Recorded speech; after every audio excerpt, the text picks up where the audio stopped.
Stay tuned to Kids Corner and set free from all tensions and worries.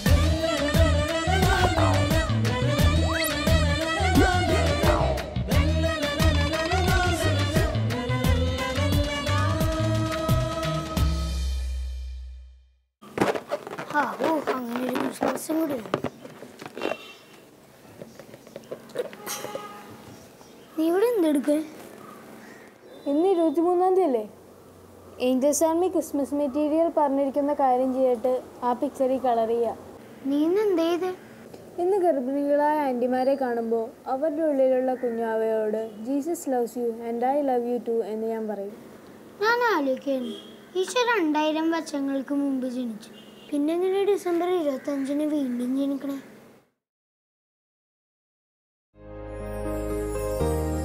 We wish you a Merry Christmas. We wish you a Merry Christmas. We wish you a Merry Christmas and a Happy New Year. We wish you a Merry Christmas. We wish you a Merry Christmas. We wish you a Merry Christmas and a Happy New Year. Praise God. ഇന്നത്തെ ഈ kids കോർണറിലേക്ക് എൻ്റെ എല്ലാ കൂട്ടുകാർക്കും സ്വാഗതം. കൂടാതെ Christmas ആശംസകളും. ഇന്ന് നമ്മുടെ തോമസ് കുട്ടിയുടെ വീട് കണ്ടോ? ഭയങ്കരമായിട്ടും ഡെക്കറേറ്റഡ് ആണല്ലേ? നിങ്ങളുടെയൊക്കെ വീട്ടിൽ ഡെക്കറേഷൻ തുടങ്ങിയോ? നമ്മൾ ക്രിസ്മസ് അടുത്തു, നമ്മളെല്ലാവരും ഭയങ്കര ഹാപ്പിയാണ്. നിങ്ങൾ ഹാപ്പി ആയത് ക്രിസ്മസ് വെക്കേഷൻ കൊണ്ടാണെന്ന് എനിക്കറിയാം. ഏതായാലും നമുക്ക് ഇന്നത്തെ ഈ എപ്പിസോഡിൽ ക്രിസ്മസിനെ കുറച്ച് കൂടുതലായിട്ടൊന്ന് അറിയാം. അതിനു മുമ്പ് ഇന്നത്തെ വചനവും സുകൃതജപവും പഠിക്കാം. ഇന്നത്തെ വചനം വിശുദ്ധ ലൂക്ക എഴുതിയ സുവിശേഷം 2-ാം അധ്യായം 11-ാം വാക്യം. ദാവീദിന്റെ പട്ടണത്തിൽ നിങ്ങൾക്കായൊരു രക്ഷകൻ കർത്താവായ ക്രിസ്തു ഇന്ന് ജനിച്ചിരിക്കുന്നു. റിപ്പീറ്റ് ചെയ്യോ? ദാവീദിന്റെ പട്ടണത്തിൽ നിങ്ങൾക്കായൊരു രക്ഷകൻ കർത്താവായ ക്രിസ്തു ഇന്ന് ജനിച്ചിരിക്കുന്നു. ഓക്കെ, ഇനി സുകൃത ജപം. ഈശോയെ ഞങ്ങളുടെ രക്ഷക, ഈശോയെ ഞങ്ങളുടെ രക്ഷക. അങ്കിൾ ഇന്ന് ഇങ്ങോട്ടാണല്ലോ. അങ്കിൾ ഇന്ന് നമ്മൾക്കൊരു സ്പെഷ്യൽ ഗസ്റ്റാണ്. നമ്മൾക്കൊരു പുതിയ അങ്കിളാണ്. അങ്കിളിനെ ഞാനൊന്ന് പരിചയപ്പെടുത്താം. അങ്കിളുടെ പേര് വിജു. അങ്കിൾ ഒരു ഡോക്ടറാണ്. ഹരിപ്പാട് താലൂക്ക് ആശുപത്രിയിലാണ് വർക്ക് ചെയ്യുന്നത്. ഒരു ഓർത്തോപീഡിക് സർജനും കൂടെയാണ്. നമ്മളൊരു ക്രിസ്മസിനോട് നമ്മൾ ഒരുങ്ങുകയാണ്. ഈശോയെ സ്വീകരിക്കാനായിട്ടാണ് നമ്മൾ എല്ലാവരും തയ്യാറെടുത്തിരിക്കുന്നത്. നമുക്കൊന്ന് ചേർന്ന് ഈ ക്രിസ്മസിന് ഈശോയെ സ്വീകരിക്കുവാനായിട്ട് നമുക്കൊരുങ്ങാം. അങ്കിള്, എന്തിനാണ് നമ്മൾ ഡിസംബർ 25-ാം തീയതി ക്രിസ്മസ് ആഘോഷിക്കുന്നത്? ഡിസംബർ 25 ഈശോയുടെ ബർത്ത്ഡേ ആണ്. 2000 വർഷങ്ങൾക്ക് മുമ്പ് ഈശോ ഈ ലോകത്തിൽ ജനിച്ച ദിവസമാണെന്ന്. ഈശോ ലോകത്തിലേക്ക് വന്നപ്പോൾ ഈശോ ഈ ചരിത്രത്തെ തന്നെ രണ്ടായിട്ട് ഭാഗിച്ചുകൊണ്ടാണ് അവിടുന്ന് വന്നത്. ഈശോയ്ക്ക് മുമ്പുള്ള കാലവും ഈശോയോട് കൂടെയുള്ള കാലവും AD ആയിട്ട് മാറി. അപ്പോൾ ഡിസംബർ 25 അവിടുന്ന് ലോകത്തിലേക്ക് വന്നപ്പോൾ മാലാഖമാർ പാടി, ദൂതന്മാർ സന്ദേശം നൽകി, ഇതാ സകല ജനങ്ങൾക്കുള്ള വലിയ സന്തോഷത്തിൻ്റെ സദ്വാർത്ത ഞാൻ നിങ്ങളെ അറിയിക്കുന്നു. ഓരോ ക്രിസ്മസും ക്രിസ്തു എൻ്റെ ജീവിതത്തിലേക്ക് കടന്നു വരുന്ന ദിവസമാണ്. അത് വലിയ സന്തോഷത്തിൻ്റെയും ആഹ്ലാദത്തിൻ്റെയും രക്ഷയുടെയും ദിവസമാണ്. അതുകൊണ്ട് നമ്മൾ ഒരുങ്ങി ഓരോ ക്രിസ്മസും ആഘോഷിക്കണം. വികാരാച്ചൻ പറഞ്ഞ് കേട്ടിട്ടുണ്ട്, ക്രിസ്തു നമ്മുടെ ഹൃദയത്തിലാണ് ജനിക്കേണ്ടത്. അതെങ്ങനെയാണ്? ഈശോ 2000 വർഷങ്ങൾക്ക് മുമ്പ് വന്നപ്പോൾ അവിടുന്ന് പുൽക്കൂട്ടിൽ ജനിച്ചു. അവിടുന്ന് പറഞ്ഞു, അവിടുന്ന് ഈ ലോകത്തിലേക്ക് വന്നപ്പോൾ അവിടുന്ന് ആഗ്രഹിക്കുന്നത് നമ്മുടെ ഓരോരുത്തരുടെയും ഹൃദയത്തിൽ ജനിക്കുവാനായിട്ടാണ്. ക്രിസ്മസിനായിട്ട് നമ്മൾ ഒരുങ്ങുമ്പോൾ ഈശോ നമ്മുടെ ഓരോരുത്തരുടെ ഹൃദയത്തിൽ വന്ന് ജനിക്കും. ഒരുക്കമില്ലാതിരിക്കുമ്പോൾ ഈശോയ്ക്ക് നമ്മുടെ ഹൃദയത്തിൽ വന്ന് ജനിക്കുവാനായിട്ട് സാധിക്കുകയില്ല. അതുകൊണ്ട് ഓരോ ക്രിസ്മസിനും നമ്മൾ നല്ലപോലെ ഒരുങ്ങി നമ്മുടെ പാപങ്ങളൊക്കെ ഏറ്റുപറഞ്ഞ് നല്ല ഒരു ജീവിതം നയിച്ച് മറ്റുള്ളവരെ സഹായിച്ചുകൊണ്ട് നമ്മൾ ഒരുങ്ങുമ്പോൾ അങ്ങനെയുള്ള ആ ഒരു മക്കളുടെ അല്ലെങ്കിൽ ജീവിതത്തിലേക്കാണ് ക്രിസ്തു കടന്നു വരുന്നത്. അവിടെ ഹൃദയത്തിലാണ് ഈശോ ജനിക്കുന്നത്. ഈശോ ജനിക്കുമ്പോൾ നമുക്ക് വലിയ സന്തോഷം ലഭിക്കും, വലിയ സമാധാനം ലഭിക്കും, വലിയ ആഹ്ലാദത്തിൻ്റെ ഒരു ദിവസമായിരിക്കും. അതുകൊണ്ട് നമ്മൾ ഒത്തിരി ക്രിസ്മസ് ആഘോഷിക്കുന്നത്. അങ്കിൾ, ക്രിസ്മസ് ട്രീയുടെ ഉദ്ദേശം എന്താണ്? ക്രിസ്മസ് ട്രീ എങ്ങനെ വന്നെന്ന് പറഞ്ഞു കഴിഞ്ഞാൽ, മധ്യ കാലഘട്ടങ്ങളിൽ ചർച്ചുമായിട്ട് ബന്ധപ്പെട്ട സ്ഥാപനങ്ങളിലുമൊക്കെ ഈ നാടകങ്ങൾ നടത്തുമായിരുന്നു. ഈ നാടകങ്ങൾ നടത്തുമ്പോഴത്തേക്ക് ഈ നാടകത്തിൽ ഇവരുപയോഗിക്കുന്ന ഒരു തീമെന്ന് പറയുന്നത് ആദത്തിൻ്റെ ഔവായുടെയും ആ പർദീസായിലുള്ള അവരുടെ ആ സൃഷ്ടികർമ്മവും അതോടൊപ്പം യേശുവിൻ്റെ ബേത്ലഹേമിലുള്ള ജനനം വരെയുള്ള കാലഘട്ടങ്ങളാണ്. ഈ കാലഘട്ടത്തിൽ ഈ നാടകത്തിൻ്റെ സ്റ്റേജിൽ ഇവർ വലിയൊരു ട്രീ കൊണ്ട് വെക്കും. ആ ട്രീയുടെ പേര് ജീവൻ്റെ വൃക്ഷമായിട്ടാണ് അതിനെ വെച്ചിരിക്കുന്നത്. ജീവൻ്റെ വൃക്ഷമായിട്ട് ആ പാരഡൈസ് ട്രീ എന്നാണ് അതിൻ്റെ പേര്. അപ്പോൾ ആ ട്രീയിൽ ഒത്തിരി ആപ്പിളൊക്കെ തൂക്കിയിട്ടിരിക്കും. അപ്പോൾ ഈ ആപ്പിള് ഉള്ള ഈ ട്രീ വലിയൊരു ട്രീ ഈ നാടകത്തിൽ കണ്ട് പിന്നീട് ആളുകൾ ഈ ട്രീ യേശുവിൻ്റെ ജീവദായകമായ വൃക്ഷമായിട്ടും അതിലുള്ള പഴങ്ങൾ ദൈവത്തിൻ്റെ പരിശുദ്ധാത്മാവിൻ്റെ ഫലങ്ങളുമായിട്ടും കണ്ടുകൊണ്ട് നമ്മൾ ലൈറ്റ് ട്രീയിലായിട്ട് നമ്മൾ ചെയ്യുന്നത് ശരിക്കും പിന്നെ പഴങ്ങൾ തൂക്കിയിടും, അതോടൊപ്പം തന്നെ ലൈറ്റ് കത്തിച്ച് വെക്കും. ഈ ലൈറ്റ് കത്തിക്കുന്നതിൻ്റെ ഉദ്ദേശം യേശു പ്രകാശമായിട്ടാണ് ലോകത്തിലേക്ക് വന്നതെന്നുള്ളതിൻ്റെ ഉദ്ദേശമാണ്.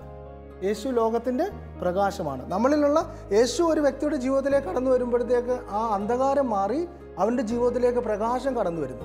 അതിനുവേണ്ടിയാണ് നമ്മൾ ഒത്തിരി ലൈറ്റ് കത്തിക്കുന്നത്. ക്രിസ്മസിന് ഒത്തിരി ഈ ആഘോഷങ്ങളിൽ ഒത്തിരി ലൈറ്റ് കത്തിക്കുന്നതിൻ്റെ കാര്യം ഇതാണ്. അന്ധകാരം മാറി പ്രകാശം നമ്മളിലേക്ക് കടന്നു വരുന്നു. അതോടൊപ്പം തന്നെ ഇതിനകത്ത് ഒത്തിരി ഗിഫ്റ്റ് തൂക്കിയിടും.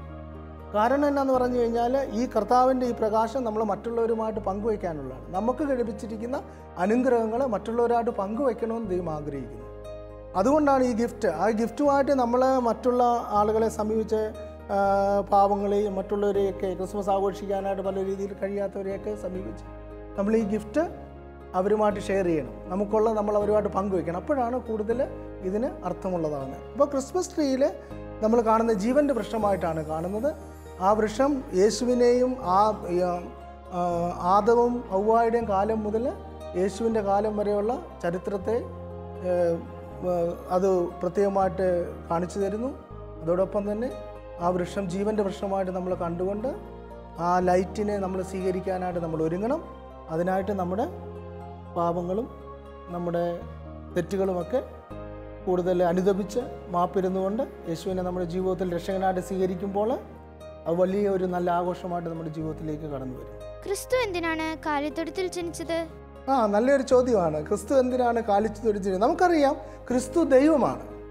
ക്രിസ്തു ദൈവമായിരുന്നിട്ടും അവിടുന്ന് ഒന്ന് രണ്ട് കാര്യങ്ങൾ നമ്മളെ പഠിപ്പിക്കാനായിട്ട് ആഗ്രഹിക്കുന്നു. അവിടുന്ന് ദൈവമായിരുന്നിട്ടും ആ ബേത്ലഹേം, അപ്പം യേശുവിൻ്റെ സ്ഥലമെന്ന് പറയുന്നത് നസ്രത്താണ്. ഗലീലി എന്ന് പറയുന്ന സ്ഥലത്താണ് യേശുവും മാതാവും ഔസേപിതാവും താമസിച്ചുകൊണ്ടിരുന്നത്. അപ്പോൾ എന്നാൽ ഔസേപിതാവിൻ്റെ ഫാമിലി എല്ലാം ബേത്ലഹേമിലാണ്. അതായത് ദാവീദിൻ്റെ ഗോത്രത്തിലാണ് ഔസേപിതാവ്. അപ്പോൾ ആ സീസർ എന്ന് പറയുന്ന രാജാവ് ഒരു കൽപ്പന പുറപ്പെടുവിച്ചു, നിങ്ങളുടെ പേരുകളെല്ലാം സ്വന്തം പട്ടണത്തിൽ പോയി എഴുതണമെന്ന്. അങ്ങനെ ബേത്ലഹേമിലേക്ക് ഗർഭിണിയായ മേരിയുമായിട്ട് ഔസേപിതാവ് ഒരു കഴുതയുടെ പുറത്ത് ഏകദേശം 100-200 കിലോമീറ്റർ ഉണ്ട്, വളരെ ദുർഘടം പിടിച്ച പാതയിലൂടെ അവർ സഞ്ചരിച്ച് ഇവിടെ ബേത്ലഹേമിൽ വന്നു. ബേത്ലഹേമിൽ വന്നപ്പോഴത്തേക്ക് അമ്മ മറിയത്തിന് പ്രസവത്തിനുള്ള സമയമായി, വേദനയൊക്കെ തുടങ്ങി. പക്ഷെ ആരും അവരെ സ്വീകരിച്ചില്ല. അതുകൊണ്ട് അവർക്ക് അവസാനം ഒരു പുൽത്തൊഴുത്തിലാണ് ഇടം കിട്ടിയത്. യേശുവിന് ജനിക്കാനായിട്ട് ഒരു പുൽത്തൊഴുത്താണ് ലഭിച്ചത്. ആ പുൽത്തൊഴുത്തിൽ യേശു ജനിച്ചപ്പോൾ ഇവരെ ശുശ്രൂഷിക്കാൻ ആരുമില്ല. ആ പുൽക്കൂട്ടിൽ യേശു ജനിച്ചു. എന്നിട്ടും വളരെ സന്തോഷത്തോടു കൂടി എല്ലാ കാര്യങ്ങളും യേശു സ്വീകരിച്ചു. യേശു നമ്മളോട് പറയുന്ന ഇതാണ്, നമുക്കാർക്കും പുൽത്തൊഴുത്തിൽ ജനിക്കേണ്ടതായിട്ട് വന്നിട്ടില്ല.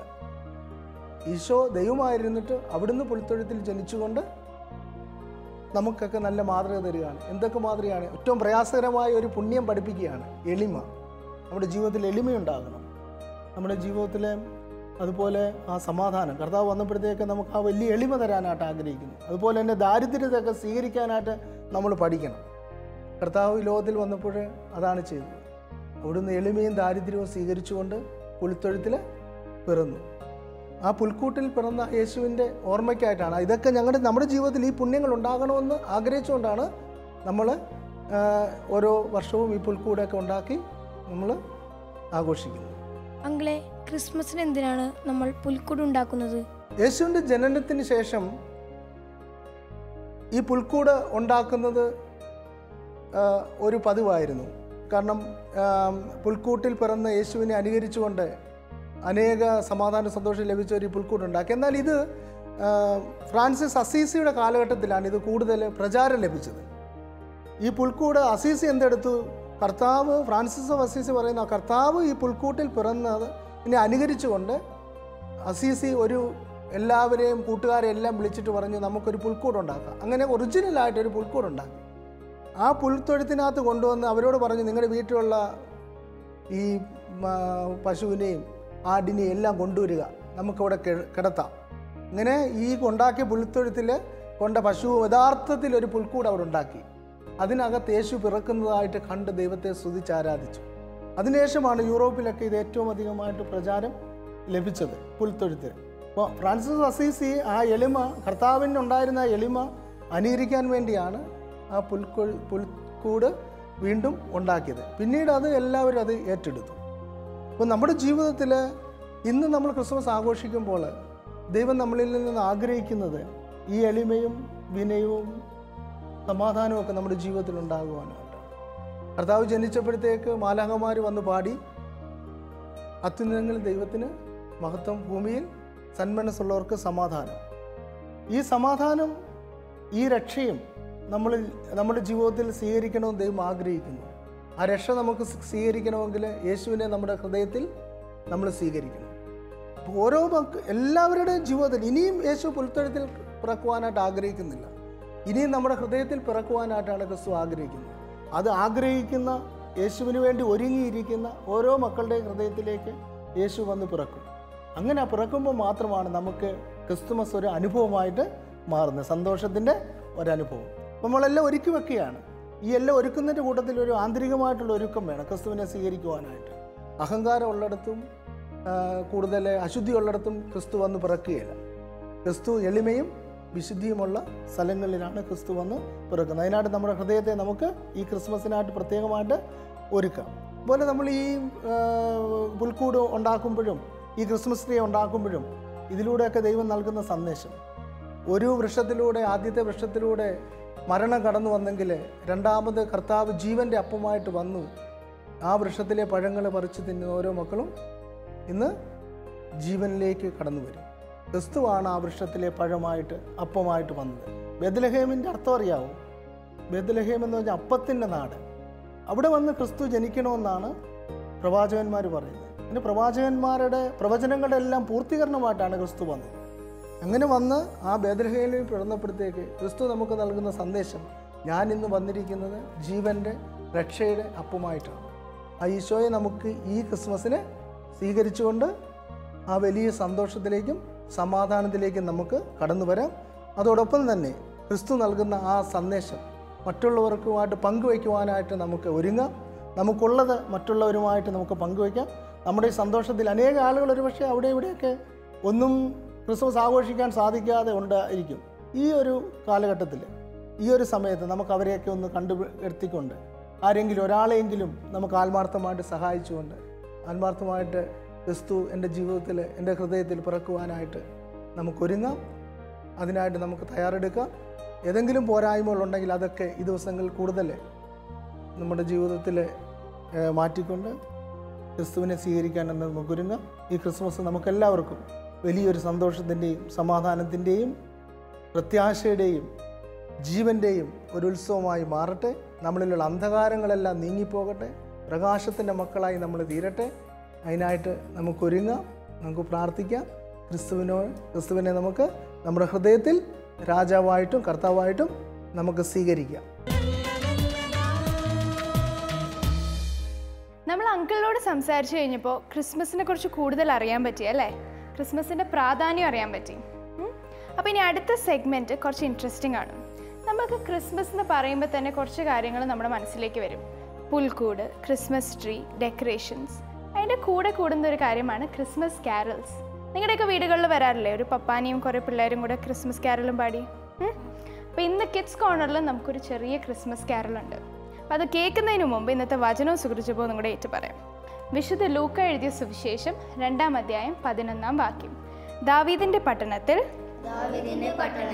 നിങ്ങൾക്കായി ഒരു രക്ഷകൻ കർത്താവായ ക്രിസ്തു ഇന്ന് ജനിച്ചിരിക്കുന്നു. ഇനി സുകൃത ജപം. എൻ്റെ ഈശോയെ ഞങ്ങളുടെ രക്ഷക.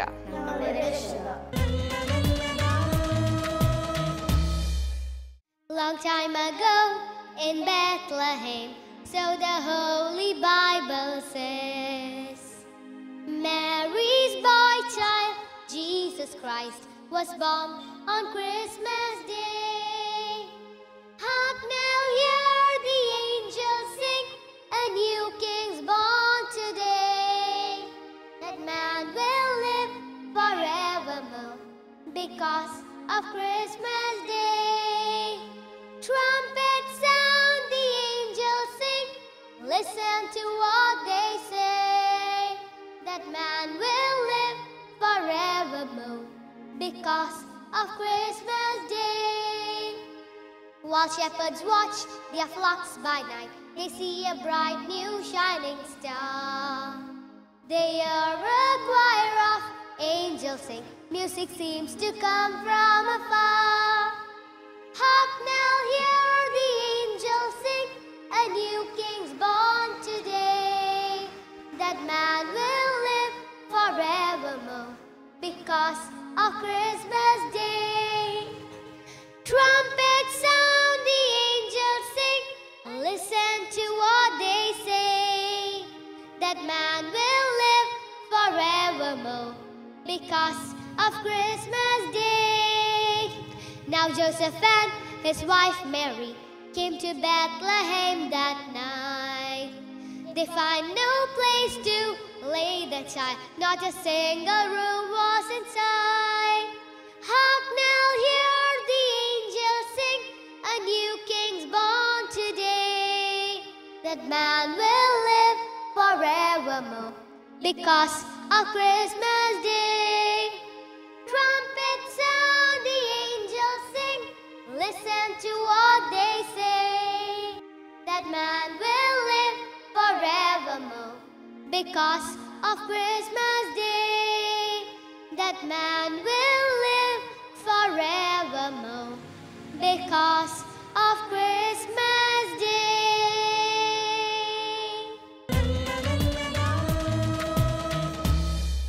23-ാം തീയതി ആയിട്ടുള്ളൂ, പക്ഷെ നമ്മളുടെ ക്രിസ്മസ് ഓൾറെഡി ആയി അല്ലേ.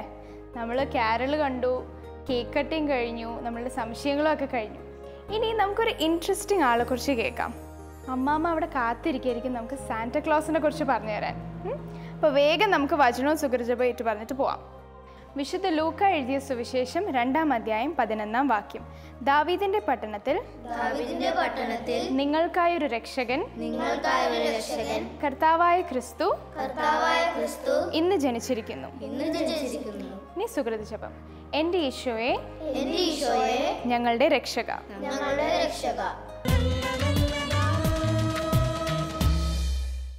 സെയിന്റ് നിക്കോളാസിനെ പറ്റി നിങ്ങൾ കേട്ടിട്ടുണ്ടോ?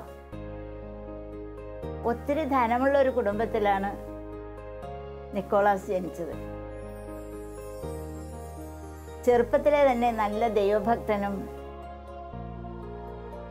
സാധുക്കളോട് ഒത്തിരി ദയയും സ്നേഹവും കരുണയും ഒക്കെ ഉള്ള ഒരാളായിരുന്നു. വലുതായി വന്നപ്പോഴും അത് തുടർന്നുകൊണ്ടേയിരുന്നു. എല്ലാ ആഴ്ചയിലും 2 ദിവസം ഉപവസിച്ചിരുന്നു. ബുധനാഴ്ചയും വെള്ളിയാഴ്ചയും ഉപവാസമായിരുന്നു. നിക്കോളാസ് സാധുക്കളെ സഹായിച്ചിരുന്നത്, പണം കൊണ്ട് സഹായിച്ചിരുന്നത് ആരും അറിയാതെയായിരുന്നു. നമ്മുടെ ഈശോ പറഞ്ഞിട്ടില്ലേ, വലത് കൈ ചെയ്യുന്നത് ഇടത് കൈ അറിയരുതെന്ന്. അത് തന്നെയാണ് നിക്കോളാസും തുടർന്നുകൊണ്ടിരുന്നത്. അതിനുദാഹരണമായിട്ട് ഒരിക്കൽ നിക്കോളാസ് ജനിച്ച നാട്ടിൽ സാധുക്കളായ ഒരു 3 പെൺകുട്ടികൾ വിവാഹപ്രായം കഴിഞ്ഞു നിൽപ്പുണ്ടായിരുന്നു. അവരെ വിവാഹം കഴിച്ചയക്കാൻ ഒരു നിവൃത്തിയില്ലാതെ ആ പിതാവ് വളരെ വേദനിച്ച് കഴിയുകയായിരുന്നു.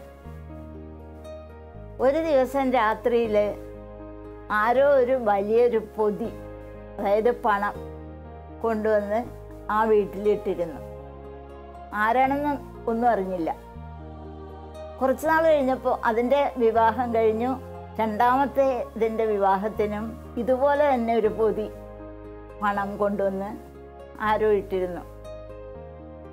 മൂന്നാമത്തേതായി കഴിഞ്ഞപ്പോൾ ആ വീട്ടുകാരൻ, അതായത് പിതാവ്, ഇതാരാണെന്ന് കണ്ടുപിടിക്കാൻ വേണ്ടി ശ്രമിച്ചുകൊണ്ടിരുന്നു. ഒരു ദിവസം നിക്കോളാസ് ഈ പൊതിക്കെട്ട് കൊണ്ടുപോയിരുന്നതും ആ വീട്ടുകാരൻ അത് കണ്ട് ഓടി വന്ന് ഇയാളുടെ കാലിൽ കെട്ടിപ്പിടിച്ചുകൊണ്ട് പറഞ്ഞു, നിക്കോളാസെ, എന്തിനാണ് എന്നിൽ നിന്ന് മറഞ്ഞു നിൽക്കുന്നത്? നിങ്ങളെൻ്റെ ഉപകാരിയല്ലേ? എൻ്റെ 3 മക്കളെയും വിവാഹം ചെയ്ത് അയച്ചത് നിങ്ങളുടെ സഹായം കൊണ്ടല്ലേ? അപ്പം ഞാൻ എന്തുമാത്രം നിങ്ങളോട് കടപ്പെട്ടിരിക്കുന്നു എന്ന് പറഞ്ഞ് വളരെ സന്തോഷത്തോടു കൂടി ഈ നിക്കോളാസിനോട് പറഞ്ഞിട്ടും നിക്കോളാസ് വെറുതെ ചിരിച്ചതല്ലാതെ ഒന്നും പറഞ്ഞില്ല. ഇതുപോലെയാണ് എല്ലാ പ്രാവശ്യവും എല്ലാ കാര്യങ്ങളിലും സാധുക്കളെ സഹായിച്ചിരുന്നത്. സെയിൻറ്റ് നിക്കോളാസ് ആണ് സാന്റക്ലോസ് ആയിട്ടും ക്രിസ്മസ് പാപ്പയായിട്ടും നമ്മൾ കാണുന്നത്. ഒത്തിരി സമ്മാന പൊതികളുമായിട്ട് ഈ ക്രിസ്മസ് നാളുകളിൽ ക്രിസ്മസ് പാപ്പ നമ്മളെ സമീപിക്കാറില്ലേ? ഇവിടെ ഉള്ളതിനേക്കാളും കൂടുതലായിട്ട് ഫോറിൻ രാജ്യങ്ങളിലൊക്കെ അത് വളരെ കൂടുതലാണ്. ഒരിക്കലേ നിക്കോളാസ് ഒരു വിദേശ പര്യടനമൊക്കെ കഴിഞ്ഞ് ഒരു പള്ളിയിലേക്ക് വളരെ കാലത്തെ കടന്നു ചെന്നു. അപ്പോൾ അവിടെയുള്ള മെത്രാനായി ഇടയ്ക്ക് മരിച്ചുപോയി. മെത്രാൻ മരിച്ചതിന് ശേഷം അവിടുത്തെ അച്ഛന്മാരും എല്ലാവരും കൂടി തീരുമാനിച്ചു, ഇന്ന ദിവസം ആരാണ് ഈ പള്ളിയിലേക്ക് ആദ്യം കയറി വരുന്നത് അയാളായിരിക്കും ഈ അതിരൂപതയിലെ മെത്രാനെന്ന്. അന്ന് കടന്നു ചെന്നത് സെയിൻറ്റ് നിക്കോളാസാണ്. നിക്കോളാസിനെ അങ്ങനെ മെത്രാനായിട്ട് അവരോധിച്ചു.